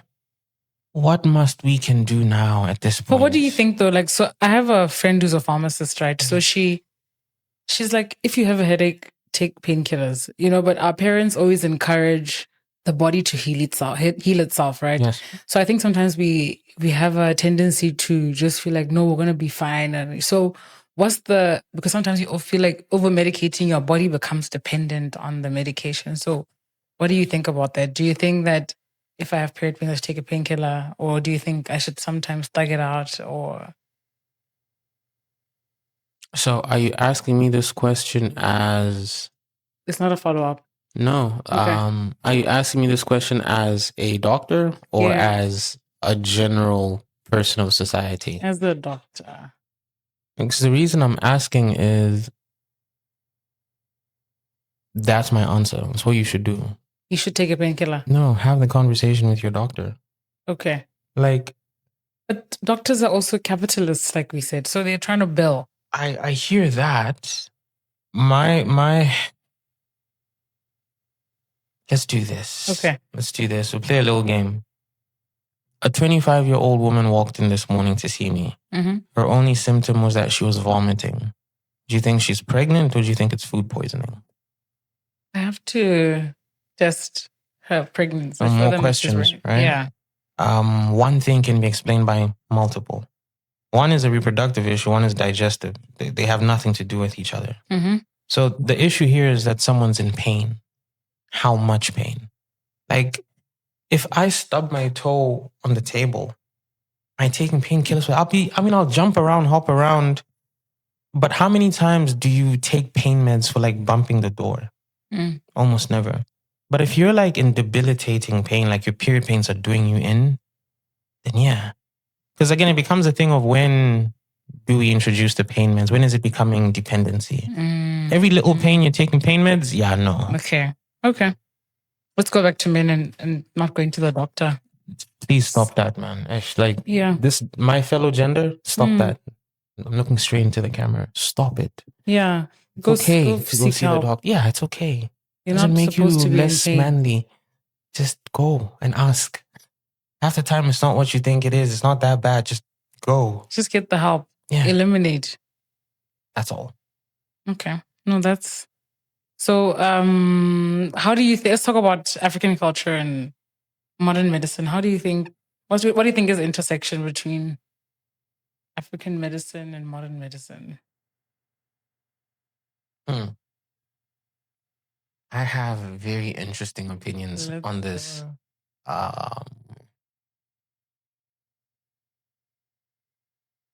So let's put it this way, right? Mm-hmm. What's the traditional? And I tend to do this a lot. I'll go this way, but I'll come back. Yeah. The Litaisi. Yes. Right? When's the last time you wore that? At a wedding. Right. And this comes back to your question of Black people, right? Mm-hmm. And how I think like melanin is a superpower and so forth. You know how, for example, like Indian people would be wearing a sari and have like the red dot? And they'll do that on a normal day. It doesn't have to be a special occasion for them to do so. Mm-hmm. Same with like Chinese people and so forth. And I'm going on a tangent to say like there's Chinese medicine, like your acupuncture and stuff. There's Indian medicine. I mean, we're practicing Western medicine. Yeah. Similarly, before then, they should have been African medicine. African people were treating themselves for the longest times. I mean, history will tell you that some documentation shows that medicine began in Africa, right? It's just that when it comes to us, it's just umbrella termed as witchcraft. Which I tend to kind of have a problem with because it's like the spade thing, as invasive as it is, works. All right. Like you could be like having a sore throat or a headache, and your grandma's like, yeah, just go into the garden and get like that thing, just boil it and drink it, and it's gone. My biggest issue is we just don't have the documentation to know like the dose, for example. How much is too much? How little is too little? I'm not saying it doesn't work. I can testify that it does. It's just so volatile and not controlled that becomes dangerous. Same with, I think we should embrace it more, and maybe we should have that conversation with like the modern day medical people and like the tradition. I would love to have right? The traditional doctor. I'm like, yeah, my man, let's talk about it. Like, so this thing, how does it work? Yeah. Like how exactly, because I can explain to you like how we did blood pressure. I can tell you that this is what's happening in your body and the what the medication does. Yeah. So this root or this thing, what does it do? Also, can I give this to a 2-year-old and a 20-year-old? Because again, in Marina, we saw a lot of kids with like damage to the kidneys and the livers because grandma gave traditional medicine, didn't know how much was too much. So when they come in, naturally on our side, it's like, why would you give traditional medicine? Yeah. And it's just kind of labeled as bad, backward, not well thought of. And I don't want to like dismiss the conversation. I would say hopefully we can like meet at a conference and like show me yours, I show you mine. You understand? Yes. I would really hope we could get there. But as of now, I wouldn't be 100% for it because it's just not as controlled. Yeah. Have you ever had a patient who was reluctant to take modern medicine, who was traditionalist maybe? Straight up told me, nah, me, herbs. Yeah. Sisonk. I was like, yeah, no, my sister, I'm with you, hey? Yeah. Like turmeric, garlic, ginger, cayenne pepper are natural anti-inflammatory meds. They do the same thing that your ibuprofen will do. So if like you have a swollen tooth and you take ginger, garlic, turmeric, works. Everything that we do most as human beings is just mimicking nature. Right? Airplanes mimic birds. The natural medicine's there in the world, right? We just get it and package it and then sell it. So it's already from the ground. Regardless of it. So I'm not going to go against the fact that it works. I told her, hey, do you, boo-boo? And then I bumped into her at Riverwalk. She's like, hi, dog. I was like, hi. And dog or doc? Doc. Okay. I was like, hi. How's that rash? She's like, yeah. I just used my herbs and it went away. I was like, high five, for you, girl. I'm so glad it worked out for you. Yeah. I'm not going to be the one to force you to do something you don't. So people have autonomy. Yeah. Yeah. But what do you think about children? If like traditionally or from my religion, a child can't take polio vaccine or you think it should be? That's a very difficult conversation. I remember, and I stand to be corrected, but I believe it was their faith was, well, the denomination was Jehovah's Witness. And with them, you can't do transfusions, right? You can't get blood from somebody else. So now this 16-year-old, her iron levels, her hemoglobin are on the floor. And we need to transfuse immediately. But the family said, no. No way. There's no way you're giving our child blood from someone else. It's against our religion. That becomes tricky. Or even when you have I think there's a document, it's the Child Protection Act, where you can bypass the interests of the child. Yeah, to say, medically speaking or legally speaking, we need to overrule this. But it becomes very difficult to convince someone that believes in a certain faith. Yeah. So that's, yeah. Can we talk about mental health? Do you think we're having enough conversations about mental health? Not at all? No, I don't think we are. I think one of the biggest roadblocks or impeding factors is the fact that you're dealing with something you can't see. I.e., one of my favorite topics of discussion with my patients is stress. Yeah. Because if you had a headache here on the sides of your head and then right across here, ever. Called tension headaches or stress headaches. So a patient would walk in. These ones? Yes. They originate from here. Yeah. They come up to the side. Oh. So patient walks in and I can either see them doing this or they're like, I have a headache. Where does it hurt? They're like, here. I'm like, what's stressing you? And they're like, wait, how did you know it's stress? Because it's called a stress headache. And they're like, you know what? I didn't think, it's been busy at work or it's audit season, but I didn't think that thing would cause a headache. Stress, for example, you know how some people would say, BPM can stress. It's not just your blood pressure that goes up, even sugar goes up and acid production. So someone comes in with like chest pain because your acid's pouring out, like my heart attack patient. Yeah, my chest hurts. I think I'm having a heart attack.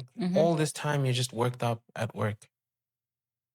The reason I'm saying that is even in the workspace, it almost comes off as a flimsy excuse that someone is burnt out or stressed or anxious or depressed.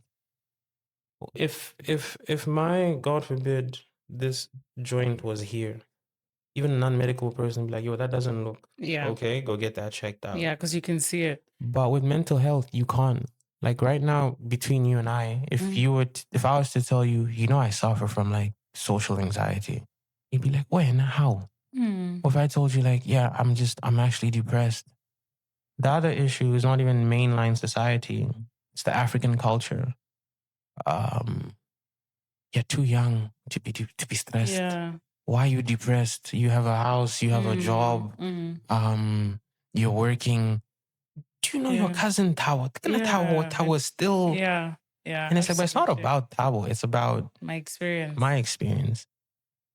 And in the same breath, I know I'm rambling a bit. It's almost now become trendy that people that are actually suffering from it get lost in. Everyone now has ADHD, or everyone's a narcissist. Yeah. Yeah. Or everyone has anxiety, or everyone's bipolar. Yeah. And it's like, okay, you come in and you tell me, yeah, my girlfriend, she's a narcissist. Like, yeah, okay. Let's break it down. Let's talk about this. What does narcissism even mean? Yeah. Because I'm a general practitioner, 6 years of general medicine, and I'm still unqualified to call anybody a narcissist because that's psychology. That, regardless of how much I think I know, that's a prerogative for the psychologist to make. So when I feel like, how did you get to the conclusion that this person? Did you guys go see a psychologist today? You see what I mean? So now it becomes a bit trendy that people that actually genuinely Because now it's like, lona gape ba depression. Yeah. And that's the type of lingo we're using, that it's now downplayed as you guys are either just making this up or it looks cool to be deep. I'm like, no, it's not. Like, there are real people dealing with this. But I feel like it's something that I don't know what more we can do. Do you think we've become less resilient to stress? Like, less tough also? Do you think we have an expectation that things should always be rosy, and especially the younger people, since all of them, are struggling with mental health, or were we also struggling with it, unable to articulate it? I think the biggest contributing factor to mental health and how high it skyrocketed is social media. Right, everyone lives on their phone. Mm-hmm. And I'm telling you this as someone that takes social diets, because I know what this thing can I do. like that. Sometimes I'll just go like offline for a bit. Yeah. Because let me give you an example. You go online now. This person that was your junior at school is in Dubai, driving. He has 3 Lamborghinis. Yeah. Happily married, building their 3rd house, and you're like, am I not? And that's always like, we hardly ever think that maybe this person is selling drugs or is into something. Or selling human parts, There's a lot of pressure. Oh, what? What's a porta potty? Oh my. Porta potties. Yeah. Parties. Those. Yeah. So my thing is, now more than ever, the world is more connected socially, but actually we're very disconnected. Like, I was in a restaurant last time, and I was literally sitting across a couple waiting on their order. Both of them are here on their phones. Can't even look each other in the And you don't even realize, I think, until you look from the outside, that you guys are just, you're here. Everything's here. Yeah. There's this pressure to be. And I think the younger generation, for example, there was that game, Fortnite, where now a kid is 14 years old and he's making millions playing video games. How are you going to convince your 14-year-old nephew study? Hey, like those ones, they want to have TikTok accounts because they want to trend. That's their retirement Dance plan. challenges, trending, all of that. Yeah. There's this pressure of, no, but like my friends, and they're in the real world. And then now we get to the real world. And you realize that, this thing is not currency. I think the older generation can't relate because they didn't have like the pressure of social media as much. The same way it's much harder for like the 2Ks. I think we're in between where it's somewhere, yeah. Yeah, like anxiety, but it's the light version. Yeah, anxiety light. Okay. So, what's the one thing doctors wish patients would stop doing immediately? Stop treating yourself. Stop treating yourself? Diagnosing, I can hear it. I can understand to like a certain level of degree. I'm telling you this because I almost got canceled when my first ever podcast. Oh, you had a podcast? Yeah, we were doing a medical podcast. Okay, we'll share the Dr. link. Michael. Hopefully. Episode 1, we almost got canceled. Oh my. I think it was Doctors Unhinged. That's what I was asking about the off-script thing, because we were like, the gloves were off. I think Mike at the time, all of it. Mike at the time was coming for the doctors. He was like, if you think, first of all, he was like, if you think doctors have money, go to the parking lot in Marina. It's just a bunch of, and this the funny thing is, at the time, both me and Mike have Mazda Demios, which is a very great car. But there's this assumption that if you're a doctor, you should be driving like a Ferrari or the village people must know. Yeah, you're driving a big car. Yeah. And it's like, no, that's not how it is. So a lot of doctors were mad at him. And I was like, you guys don't understand. Like, he's making fun of the same car he's driving. Yeah. That's why I was laughing on set. Yeah. Because I was like, I don't think people understand how annoyingly hilarious this is. Now, why I almost got canceled is I was coming for the pharmacists. Okay. And I was saying, painkillers and all that stuff, cool. My issue is the antibiotics. Mm-hmm.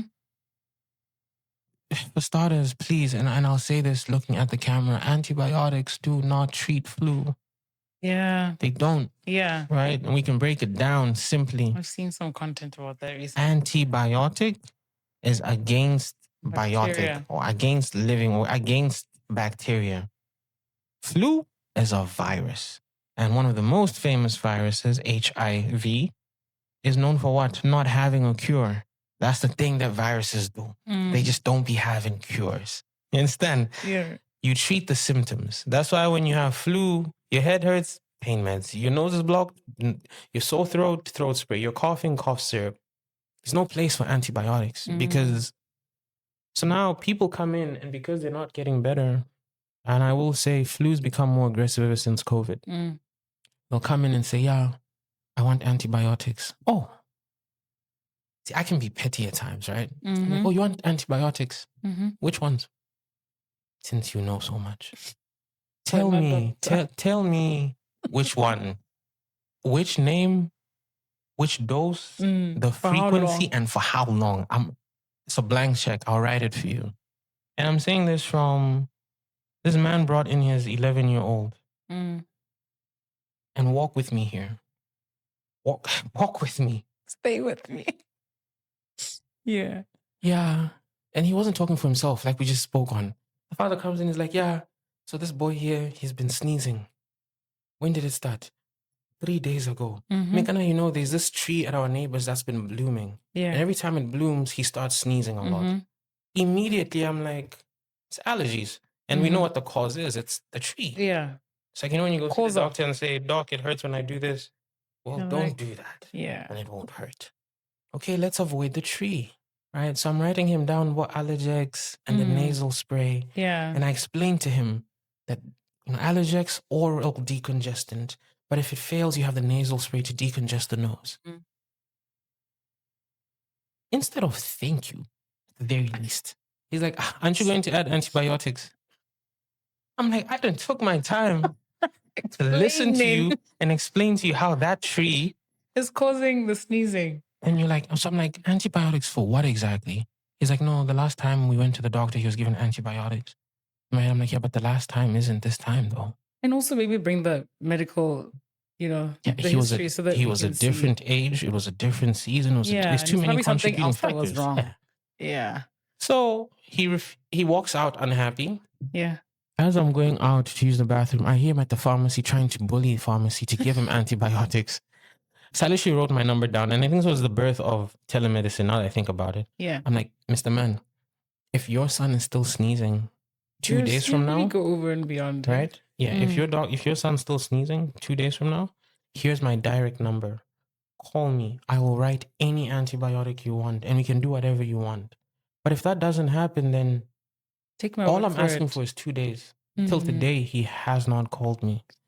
My issue is that sometimes patients go to pharmacy, like I've been having flu, I have a cough, and they're given antibiotics over the counter without a prescription. The pharmacies were up in arms mad at me for saying this, to say, no, but like doctors prescribe antibiotics for flus, so you're not, you understand, like you're coming at us, but you're doing the same thing. I'm like, yeah, but I didn't say that they don't. I can excuse them. Understand? I'm like, okay, you came in, you had a sore throat. I actually looked at your throat. Yeah. I had the conversation. I see why you need the antibiotics. But if you're in line at the pharmacy and you say, and you're given broad spectrum antibiotics for 7 days. Yeah. I'm telling you this to come back to answering your question. Because I need to paint the picture of why it's so annoying when people treat themselves. Patient walks in. Flu symptoms. Oh, okay. This thing has been going on for the past 5 days. Have you taken anything to help? Yeah. What have you been taking? No, I took Benylin for flu, standard. I took Benylin for flu, some Corenza, and some antibiotics. But you just told me this is your first time seeing the doctor since this started. Where did you? Pharmacy. No, much worse. Yeah. It's like, no, I got them from my cousin. But now they're finished because there are only 2 left. I'm like, first of all, your cousin didn't finish her course. You just That's started a something course of something that you didn't don't need. finish. You started this Oh, 2-day no. thing without knowing. Ish. So that's my thing is, Telemedicine, at least you can ring up your ring me up doctor and let me know, like, oh, I and be found like, this have 2 thing. Is it pills. safe? Should I even be taking it? Yeah. Because, you know, with antibiotics, once you start the course, you have to finish. it. So now you've put yourself in jail. I can't, like, and you never needed this thing to begin with. Diagnose yourself. Sharp. You know, you can't have it all. But the self-treating, at least let's just talk about it first. Sprain my ankle. I have ice. Yeah, no, please put ice. Let's at least. So I shouldn't put ice. No, you should. Oh, ice is good. But I'm just saying, let's have the conversation Yeah, first before. right. So it's an access thing, eh? Yeah. Okay. So if you could fix one health issue overnight in Botswana, what would it be? Access to healthcare. Access to healthcare? Okay. Best advice you've ever received? It's been a lot. Yeah.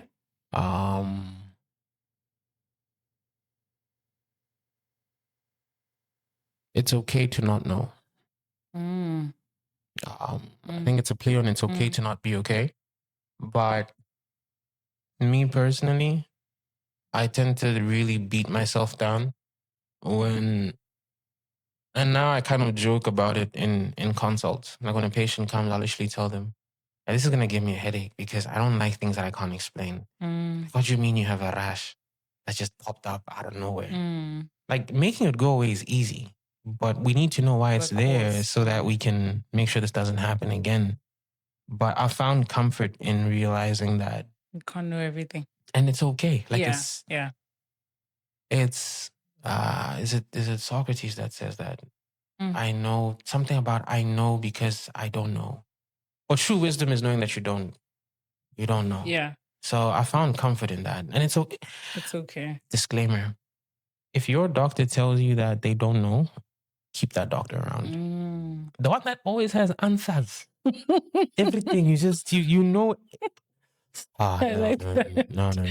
Yeah. I think you need to have an honest person that will tell you, like, this one's beyond me. Let me send you. Let me find out. Or let's not experiment with like people. So no, that's if your GP, it's family that's never said, this one show me, I don't know, it's a bit sus. Either they have God on speed dial.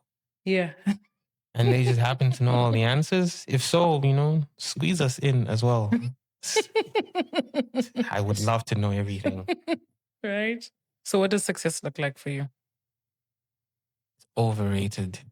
It's overrated? Yeah. Okay. I think you now kind of start dabbling in semantics. And people want to list materialistic, big house, big car, family. I don't necessarily look at any of those as achievements by a long shot. I think it's a part of the process. But for me, true success is being content. I've seen people that have, and here's the trade-off. People that are like stupid rich, like businessmen, CEOs type situation, like your net worth is millions and billions, look unhappy. Yeah, and they die alone in their houses. You go to the village, man, there's kids playing. Yeah. They don't even know what Netflix is or Instagram or TikTok, but they're the happiest people. Absolutely. You understand? So I think success is it's a very subjective term, but I think you'll get very sad trying to chase metrics unless you determine them for yourself. But even in that stage, you're going to be this thing of like, I need to have this by 25. I need to be married at this. I need to have and then what happens? Yeah. I'll end it for you this way.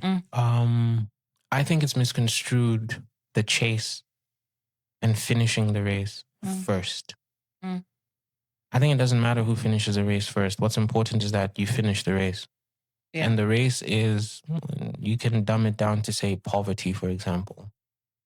If you manage to buy your first car at 30, great. If I managed to buy it at 35, great. It doesn't matter when I did it. What's important is that I eventually did. Because that philosophy takes a lot of pressure out for me. Because it's like, wait a minute. Why do I'm not saying stop and don't try. Yeah. But don't beat yourself down because you weren't. You're like, everyone in my friend group is using an iPhone and I'm not. So what? Like, And don't move the goalpost. Yeah. Like Yeah. you have a phone that's very functional. Yeah. You can communicate. You're starting to sound like an African That's parent. success. For me, that's success. Like, I love that. I love that. So when it's all said and done with your career, with your life, what do you want to be remembered for? Never thought that far, to be fair. Mm-hmm. There's ironic that it's a Latin phrase. Memento mori. Mm-hmm. I forget who it's attributed to, but it's Latin for remember that you must die, or remember that you have to die. Sounds dark, but a lot of us kind of go through life forgetting that you're not here forever, right? So my thing is, every single day that you get to wake up and do life according to your own metrics, make sure that you've lived it the best, because you never know when that day might be the last, right? That's why I don't necessarily, and I'm saying this openly, I don't fear dying. Look, whatever object you pick up and throw, because it went up, it has to come down. The very fact that all of us were born, it's the only certain thing. No, I don't know what I'm going to do tomorrow, what I'm going to afford, what I'm going to lose. Yeah. But what I know is all of us are going to, we all have to go meet our maker at some point. I don't know when that's going to be, but it's a given. It's going to happen when it's supposed to happen. I'm not going to like, oh, I need to do this before this and this and this and this and this and this. So if I was to be remembered for anything, it's that I lived life as authentic as I could. Setting up the metrics for myself and being content with what I have. It took a long time to get here. Like, I didn't just wake up and have these thoughts at 29. Yeah. But just understand that every day you get to live, whatever happiness looks like for you, do that, man. Like, this thing of trying to make other people happy while you're sad, it's not worth it. So as long as you're happy. If it means you woke up and you didn't shower, you woke up, you didn't make your bed, you didn't go to work, you shouted at somebody, you hooted at someone in the road, as long as you did what you had to do and you're happy, then it's okay. Oh, those were some nice closing words. Thank you so much, Nelson. This was such a wonderful, exciting conversation. It was an honor and a pleasure. I think you are phenomenal, and thank you for always leading and working in love and putting yourself on the line for the people that you love, for your work. Thank you for working in passion. And yeah, God bless you, and God bless everything that you touch. And thank you for being here with us today and sharing your experiences and opening up. Like, I had so much fun today. Thank you very much. Thank you so much. I equally did as well. Yeah, this was really nice. Chatterbox a microphone. Like, I could talk forever. I genuinely it was so nice. It was so nice. I think just to I know you're closing this out. Yeah. But it's really nice to have conversation. I really wish more people did. Yeah. Openly. Like, just let me hear what you're saying and you hear me. I think you'll see my approach is intentionally provocative. Like, I'm gonna touch on both sides so that we can I'm not gonna tell you what Google is bad. No, it's also good. Traditional medicine. If I go out in public saying traditional medicine, is like, yes, I said it. Yeah. And it's okay, so we can talk about it. So we can have conversations. I appreciate you and Offscript for giving me the platform to talk, and I hope we'll certainly be able to do it more. Yes, absolutely. Thank you for being open and such a great conversationalist. Thank you very much. Yeah. Alrighty.